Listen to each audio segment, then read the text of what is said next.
சின்ன பட்ஜெட்ல வர படங்களுமே நல்லா போயிட்டு இருக்கு. நல்லா படங்களுமே ஜெனரலா சொல்லாதீங்க, ராங் ஒப்பீனியன். எத்தனை சின்ன படம் வச்சு எத்தனை படம் ஓடிச்சு சொல்லுங்க. இல்ல சார், இப்ப இல்ல எத்தனை படம் கரெக்டா நீங்க சொல்லுங்க.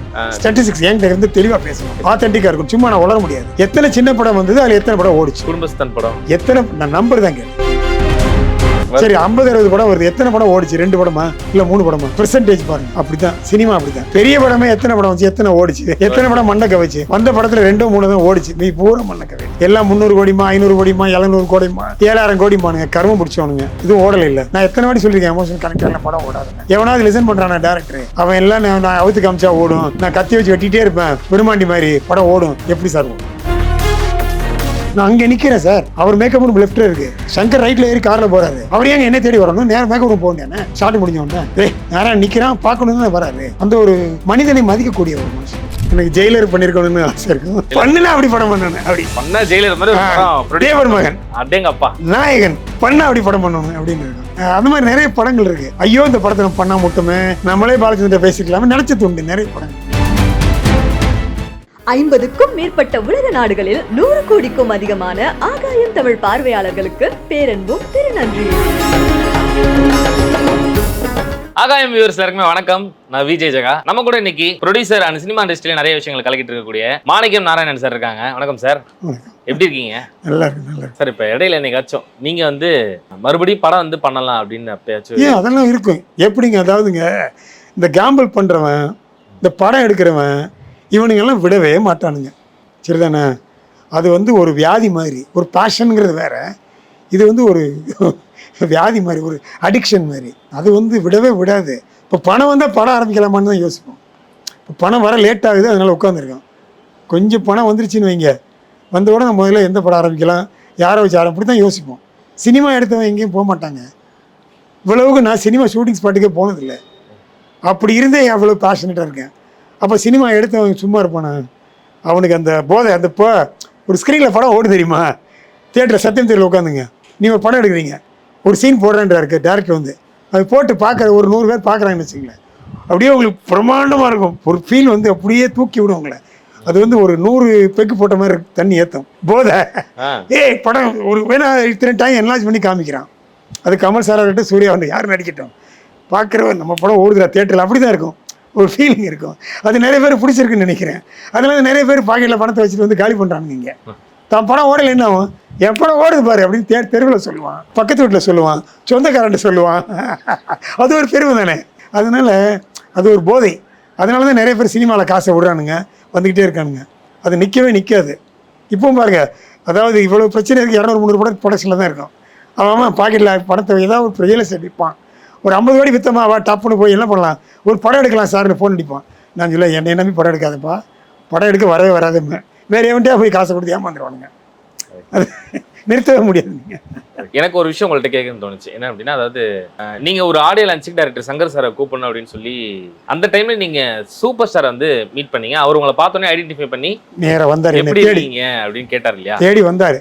படம் முடிஞ்சிருச்சா என்ன ஏதுன்னு நான் சொன்னேன், உங்களை இன்வைட் பண்ணுவேன், வரல, சங்கரை இன்வைட் பண்ணுவாங்க. அவர்கிட்டே தக்லைஃப் பண்ணிருக்காங்க. சூப்பரான ஆளுங்க. அவர் ரொம்ப நியாயமான ஆளுங்க. திருவோண நட்சத்திரம், நல்ல நட்சத்திரம், ஃப்ராங்கான ஆள். சரி, சுயநலம் கூட இருக்கலாம், குறைச்சிருக்கலாம். எல்லா மனுஷனுக்கும் சுயநலம் இருக்குது. That doesn't mean is a bad guy, is a very nice guy. அவர் நம்மளை மதிக்கணும் தானே சார் வராரு சார். நான் அங்கே நிற்கிறேன் சார், அவர் மேக்கப் ரூம் லெஃப்ட்டில் இருக்குது, சங்கர் ரைட்டில் ஏறி காரில் போகிறாரு. அவர் ஏங்க என்ன தேடி வரணும்? நேரம் மேக்கப் ரூம் போகணுன்னு ஷார்ட் முடிஞ்ச உடனே நேரம் நிற்கிறான், பார்க்கணுன்னு தான் வராரு. அந்த ஒரு மனிதனை மதிக்கக்கூடிய ஒரு மனுஷன் சார். இப்போ எதுக்கு அவரை பற்றி கேட்க வந்தேன் அப்படின்னா, அவர் நிகழ்ச்சி உங்கள்கிட்ட பேசியிருக்காரா நம்ம படம் பண்ணலாம் அப்படின்னு? நான் ஒரு வாட்டி அவர் இந்த விஜயா ப்ரொடக்ஷன்ஸுக்காக மாப்பிள்ளை படம் நம்ம பண்ண நினைக்கிறேன். ஏதோ ஒரு படம் பண்ண போது நான் ஒரு வாட்டி கேட்டேன். அப்போ நான் ரொம்ப பழைய படம் சொல்கிறேன், ரொம்ப ஒரு நான் 30 வருஷத்துக்கு முன்னால். ஓகே. அப்போ நான் அவர்கிட்ட விளையாட்டாக கேட்டேன், ரஜினி சார் எனக்கு கொஞ்சம் இதாக இருக்குது, நீங்கள் படம் பண்ணுவீங்களான்னு. தோளில் தட்டி கொடுத்து அனுப்பிச்சிட்டார் என்னை, அப்புறம் பார்ப்போம் பேசணும். அப்போ நான் இப்போ கேட்கல, நான் வாய்ப்பு வரலை. போய் கேட்டால் எனக்கு தெரியாது எப்படி ரியாக்ட் பண்ணுவாங்க. பட் பண்ண வாய்ப்பு இருக்குது, எனக்கு தெரியாது. நானாக கேட்காம எப்படி சொல்ல முடியும்? எல்லாருக்கும் அந்த ஆசை இருக்கும். ரஜினி இப்போ கமல் சாரை வச்சு படம் பண்ணியாச்சு, ரஜினியை வச்சு படம் பண்ண ஆசை இருக்காதா? ஆனால் பணம் வேணும், சும்மா போய் கேட்க முடியாது. பணத்தை கையில் வச்சுக்கிட்டு போய் நான் கேட்டேன் அப்படின்னு நீங்கள் கொடுங்க, 50 கோடி ரூபா நாளைக்கு கொடுங்க, நாளைக்கு நான் அவரை போய் பார்த்துருவேன். சார் இந்தாங்க பிடிங்க காசு, எனக்கு தெரியாது படம் தெரியுன்னு நான் ஆர்டர் போட்டியே வாங்க முடியும். அது அப்போ சும்மா வெறும் வாயில போய் பேச முடியாது. நீங்க பார்த்த படங்கள் நிறைய எக்கச்சக்கமா இருக்கும். அப்படி இருக்கும்போது இந்த மாதிரி படங்களை நம்ம ப்ரொடியூஸ் பண்ணோம் அப்படின்னு நீங்க ஆசைப்பட்ட படம் ஏதாச்சும் சொல்ல முடியுமா? நிறைய படம் இருக்கு. அது சொல்லலாமே சார் ஏதாச்சும். அது எனக்கு தெரிஞ்சு நான் ரீகலெக்ட் பண்ணில சொல்லணும். எனக்கு ஜெயிலர் பண்ணியிருக்கணும்னு ஆசை இருக்கும். ஓகே. பண்ணுனா அப்படி படம் பண்ணணும். அப்படி பண்ண ஜெயிலர் மாதிரி ஒரு படம் produce தேவர் மகன் அடேங்கப்பா நாயகன் பண்ணா அப்படி படம் பண்ணணும் அப்படின்னு இருக்கும். ஒரு இந்த குடும்ப படம் 5-6 படம் இருக்குல்ல, அதெல்லாம் எனக்கு ஆசை இருக்கும். பாலச்சந்தர் படங்கள், சில படங்கள், ம் அழகன், ம் அந்த மாதிரி. அதாவது ஒரு சென்சிபிளாக அவளுக்கு என்று அவளோட தொடர்கதை, அந்த மாதிரி நிறைய படங்கள் இருக்குது. ஐயோ இந்த படத்தை நம்ம பண்ணால் மட்டுமே நம்மளே பாலச்சந்திர பேசிக்கலாமே நினச்சது உண்டு. நிறைய படங்கள் உண்டு. உங்க கையில வந்து இப்போ பாரதி ராஜா படம் முதல் மரியாதை, இப்போ 16 வயதுலேயே நான் பண்ணேன்னு நிறைய எமோஷனலாக ஃபீல் பண்ணியிருக்கேன். நானும் பாரதி ராஜா இவ்வளோ ஃப்ரெண்டு, அடப்பாய் ஒரு 10 வருஷம் முன்னாடி சாந்தாச்சிருந்தா அந்த படத்தை பண்ணியிருக்கலாமே, கண்டவனை வச்சு புதிய தினங்களை குப்பை எடுக்காமல் அதை பண்ணியிருக்கலாமே, அந்த மாதிரி உண்டு. பாக்கியராஜ் படம் 2-3 நான் பண்ணணும்னு ஆசை உண்டு. அதனால தான் அவரை வச்சு படம் ஆரம்பித்து அதை அப்புறம் பண்ண முடியாமல் போயிடுச்சு. அவங்க அதை டேக் ஓவர் பண்ணிட்டாங்க. வேட்டியை மடிச்சுக்கிட்டுன்ற படம் எவ்வளோ ஆசை இருந்தால் நம்ம பாக்கியராஜ் படம் பண்ண சொல்லியிருப்பேன். ஸோ அந்த மாதிரி நிறைய படங்கள் உண்டு. அந்த மாதிரி படம்லாம் பண்ணலாம். பிரமாதமாக இருக்கும். என்ன பண்ணுறது, நம்மளுக்கு அமையலையே வருத்தப்படுவேன் நான். என்ன பண்ணுறது, அதெல்லாம் ஒன்றும் பண்ண முடியாது. சில படம் பார்க்கல ரொம்ப அப்செட் ஆவேன் நான். பாடுற புத்திசாலி இருப்பேன் உங்களுக்கு ப்ரொடியூசரோ இல்லை டேரக்டரோ, நம்மளுக்கு ஆண்டை வந்து அறிவை கொடுக்கலன்னு நினச்சிருக்கேன். நிறைய படங்கள் நினச்சிருக்கேன். அது இல்லாமல் இருக்காது, நிறைய ப்ரொடியூசருக்கு அது இருக்கும். நான் பொறாமப்பட்டது இல்லை, ஆனால் பரவாயில்ல அவனா சம்பாரிச்சானே அப்படின்னு நினைப்பேன் நான். அந்த மாதிரி நினைப்பேன். நல்ல எனக்கு அதனால நம்ம திமிரு எனக்கு ஜாஸ்தி. எவனையுமே பொறாமப்பட மாட்டேன். சம்பாதிக்கிறான், நான் கெட்டிக்காரன்டா, நீ சம்பாரிடா, வெரி குட் அப்படின்னு நான் 1% கூட வருத்தப்பட மாட்டேன் அவன் சம்பாரிச்சானேன்னு சொல்லிட்டு. பயங்கரமாக பெருமைப்பட்டு சந்தோஷம். இது நான் பெருமை பீத்திக்கிறதுக்காக சொல்லலை, என்னுடைய பேசிக் ஆட்டிடியூட் கேரக்டர்லாம் அதுதான். எனக்கு இது பிடிச்சிருக்கு, அதனால தான் என்னை ரொம்ப பிடிக்குது. என்ன இப்போ கரண்ட் ஜென்ரேஷன்ல சார் பெரிய ஹீரோக்களோட படங்களெல்லாம் தாண்டி சின்ன பட்ஜெட்ல வர படங்களுமே நல்லா போயிட்டு இருக்கு. நல்லா படங்களுமே ஜென்ரலாக சொல்லாதீங்க, அது வெரி ராங் ஒப்பீனியன். எத்தனை சின்ன படம் வச்சு எத்தனை படம் ஓடிச்சு சொல்லுங்க பார்க்கலாம். இல்லை சார் இப்போ இல்லை எத்தனை படம் கரெக்டாக நீங்கள் சொல்லணும். ஸ்டாட்டிஸ்டிக்ஸ் என்கிட்ட இருந்து தெளிவாக பேசணும், ஆத்தென்டிக்காக இருக்கும். சும்மா நான் வளர முடியாது. எத்தனை சின்ன படம் வந்தது, அதில் எத்தனை படம் ஓடிச்சு. குடும்பஸ்தான் படம் எத்தனை, நான் நம்பர் தான் கேட்டேன், நம்பர் கவுண்டிங்கே தெரியல சார். 100 படம் வந்திருக்குமா சின்ன படம்? அவ்வளோ வந்திருக்காது, ஒரு 50-60 ஒரு அதுக்கும் கம்மி தான். வாரம் 7 படம் வருதுங்க. சரி 50-60 படம் வருது, எத்தனை படம் ஓடிச்சு? 2 படமா இல்லை 3 படமா? பெர்சன்டேஜ் பாருங்க. அப்படிதான் சினிமா, அப்படிதான். பெரிய படமே எத்தனை படம் வச்சு எத்தனை ஓடிச்சு, எத்தனை படம் மண்ணை கவிச்சு, வந்த படத்துல 2-3 தான் ஓடிச்சு, நீ பூரா மண்ணை கவிச்சு. எல்லாம் 300 கோடிமா 500 கோடிமா 700 கோடிமா 7000 கோடிமானுங்க, கர்மம் பிடிச்சவனுங்க. இதுவும் ஓடலை இல்லை. அதனால ஒழுங்கா படம் எடுத்தா மக்களை பாதிக்கிற மாதிரி, அவங்க மனசை தாக்குற மாதிரி படம் எடுக்கணும். இப்போ ஏன் டூரிஸ்ட் ஓடுது, ஏன் ஓடுது? மனசை பாதிக்குது, குடும்பம் இருக்குது, எமோஷனலாக கனெக்ட் ஆகுது. ஆமாம், இல்லைன்னா எப்படி ஓடும் படம்? நான் எத்தனை வாட்டி சொல்லியிருக்கேன், எமோஷனல் கனெக்ட் ஆகல படம் ஓடாதுன்னு.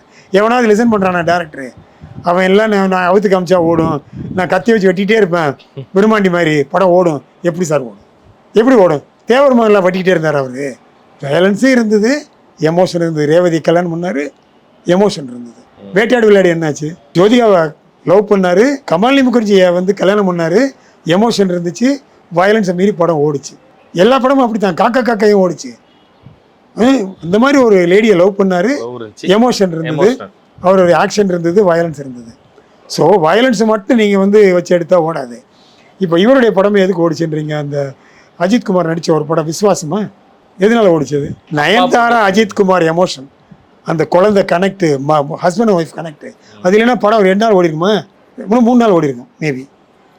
இது எமோஷனல் கனெக்ட் இல்லாமல் மக்கள் மனசை பாதிக்காமல் எந்த படமும் ஓடாதுங்க. அது இவங்க என்ன வேணும்னு சொல்லிட்டு போட்டு, எனக்கு எடுக்க தெரியாது படம். எடுத்த படத்தை பார்த்தா ஓடுமாலன்னு சொல்ல தெரியும். ஏன்னா நான் எமோஷனலான ஆள், எமோஷனலாக பேசலாம், அழுதுருவேன் நான் அழுது நடிக்கிறதுக்கு இல்லை. எமோஷனை வந்தால் உள்ளேருந்து அப்படியே பீரிட்டு கண்ணீர் வரும். ஸோ எமோஷனலான மனுஷன் தான். அதனால தான் எனக்கு வாழ்க்கை பிடிச்சிருக்கு. ஸோ மனுஷங்கிறவன் எமோஷனலாக இருக்கணும்.